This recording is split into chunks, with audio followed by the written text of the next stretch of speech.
안녕하세요. 브레인업TV입니다. 브레인업TV는 아이들의 정신적으로 힘들어하는 질환에 대한 정보를 나누는 채널입니다. 그리고 저는 한방신경정신과 박사이자 한의사인 전용호입니다. 오늘은 틱장애에 대해서 이야기를 나누어 보도록 하겠습니다. 틱장애가 스트레스 때문에 생긴다고 알고 계시는 분들이 많습니다. 그래서 아이가 틱이 처음 생겼을 때 일어났던 여러 가지 일들, 주로 어머니들이 흔히 하시는 말씀 중에 작년에 애들 보는 앞에서 부부싸움을 좀 심하게 했는데 그때부터 애가 눈을 좀 깜빡였더라 하면서 엄마 아빠끼리 서로를 막 원망하기도 하고, 작년에 우리 애가 어떤 애랑 짝지가 되었는데 그 애가 ADHD라서 우리 애를 굉장히 좀 많이 힘들게 했는데 그때부터 우리 애가 막 고개를 돌리더라 이런 말을 하면서 그 애를 조금 좀 원망하기도 합니다. 애가 그 틱 증상이 보이면 아이 부모님들이 제일 먼저 하는 것들 중에 하나가 스트레스를 줄여주기 위해서 애가 뭐 가기 싫어하는 학원도 뭐 줄인다든지, 애가 갖고 싶어하는 장난감을 사준다든지, 그리고 주말마다 막 캠핑을 다니고 막 그럽니다. 그런데 정말 이 스트레스 때문에 틱이 생기는 것일까요? 그 정도 스트레스 안 받고 사는 애들이 과연 있을까요? 결론부터 미리 말씀을 드리면 스트레스는 틱이 일단 생겼을 때 그 틱을 악화시키는 요인이 될 수는 있는데 스트레스 때문에 틱이 생기는 것은 아닙니다. 무슨 얘기냐 그러면, 어저께 초등학교 3학년 남자애가 틱 증상 때문에 저희 한의원에 찾아왔는데 어머니가 쭉 여러 가지 말씀을 하시는데, 작년에 담임 선생님이 연세도 좀 많으시고 아주 완고하고 해서 수업 시간에 분위기가 좀 많이 무서웠대요. 애가 그때부터 막 이게 틱이 시작되었다고 이렇게 말씀을 하시더라고요. 그래서 어머니는 그 선생님 때문에 애가 틱이 생겼다고 생각하시던데, 그럼 그 작년에 2학년 때 반에 애들이 한 20명 있었을 텐데 그 애들이 틱이 다 생겼어요? 그런 건 아니겠죠. 그리고 올해 선생님은 어때? 이렇게 물어보니까 올해 선생님은 작년 선생님에 비해서는 굉장히 온화하고 애하고도 잘 맞는 것 같다 그래요. 그러면은 올해는 틱이 사라지거나 틱 증상이 줄어야 되는데 도리어 더 심해졌단 말이에요. 그럼 왜 그렇죠? 이래 하면 우리가 좀 예민해서 그렇겠죠? 이렇게 말씀을 하기도 해요. 아니, 애가 초등학교 1학년 때는 안 예민한 애던 애가 2학년 때 갑자기 예민해진 거는 또 아니겠죠, 그죠?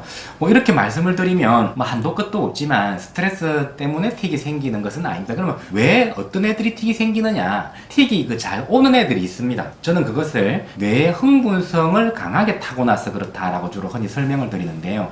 예민한 거하고 조금 다릅니다. 뇌 흥분성을 강하게 타고난 아이들은 어떤 그 외부의 자극에 대해서 신체가 조금 더 과잉 반응하게 됩니다. 예를 들면 텔레비전을 많이 오랫동안 보다 보면 눈이 좀 막 따갑고 피곤하고 그럴 수 있잖아, 그죠? 근데 다음날 또 자고 일어나면 보통의 아이들은 뭐 눈이 다시 평상시처럼 아무런 느낌이 없는데, 뇌 흥분성을 좀 강하게 타고난 아이는 다음 날이 되어도 눈이 계속 뭔가 좀 뻑뻑하다든지 눈에 뭐가 들어갔다든지 그런 이상한 불편한 느낌을 받는다는 거죠. 그러다가 눈을 깜빡이게 되는 거고, 그게 계속 반복되어서 뇌각인이 되게 되면 그게 틱이 되는 거예요. 저희 한의원에 오시는 분들한테 제가 비유를 들어서 설명을 드리는데, 그 사실은 저희 집안 내력이 당뇨병 내력이 있으세요. 그래서 저희 할머니는 이제 당뇨 합병증으로 돌아가셨고, 저희 아버님도 지금 당뇨 환자, 저희 숙부님도 다 온 집안이 전부 당뇨 환자예요. 뭐 약 드시는 분도 있고 인슐린 맞는 분도 있고. 저는 아직 당뇨 환자는 아닌데 식사 시간을 조금만 이제 먹지를 못하면 막 손이 떨린다든지 막 어지럽다든지 막 혈당이 너무 심하게 떨어져서 제 서랍안에는 항상 그 사탕이 들어있을 정도거든요. 제가 뭐 단 음식을 즐겨 먹고 그런 건 아닌데, 그래도 사람이 살다 보면 어쩔 수 없이 어쩌다가 피자는 먹을 수 있고 피자 먹으면 또 콜라를 먹어야 되잖아, 그죠?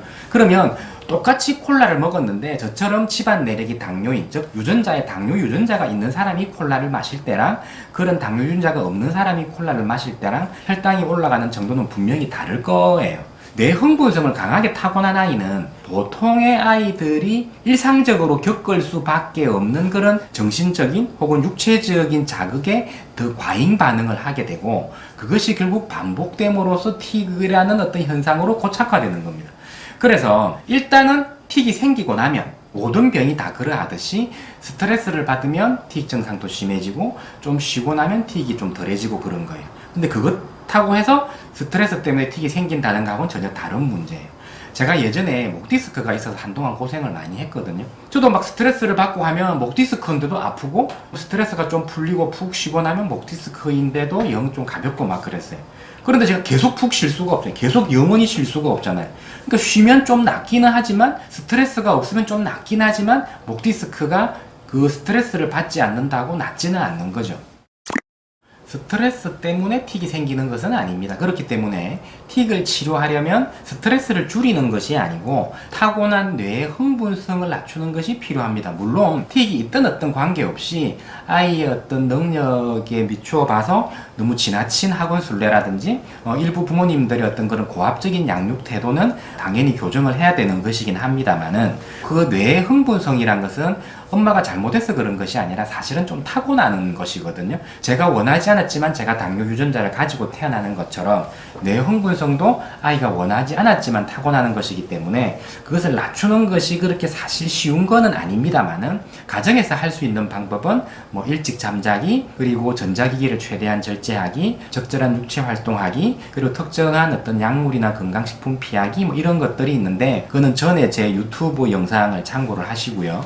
그리고 아이가 겪는 그 스트레스라는 거는 사실상 대부분은 피할 수 없거나 지금 잠시 피한다고 하더라도 결국 나중에는 겪지 않으면 안 될 것들입니다. 애들이 보통 제일 힘들어하는 스트레스들이 학교라든지 학업에서 미루어지던데 지금 당장 공부를 피한다고 하더라도 영원히 피할 수 없고 학교를 영원히 안 갈 수 있는 것은 아니거든요. 그렇기 때문에 아이가 틱 증상을 보이면 아이의 비위를 맞추려고 노력을 하는 것이 아니라 뇌 흥분성을 깔아앉히려고 노력하는 것이 더 효과적이라는 말씀을 드리고 싶습니다. 오늘은 여기까지입니다. 브레인업TV 전용호였습니다. 감사합니다.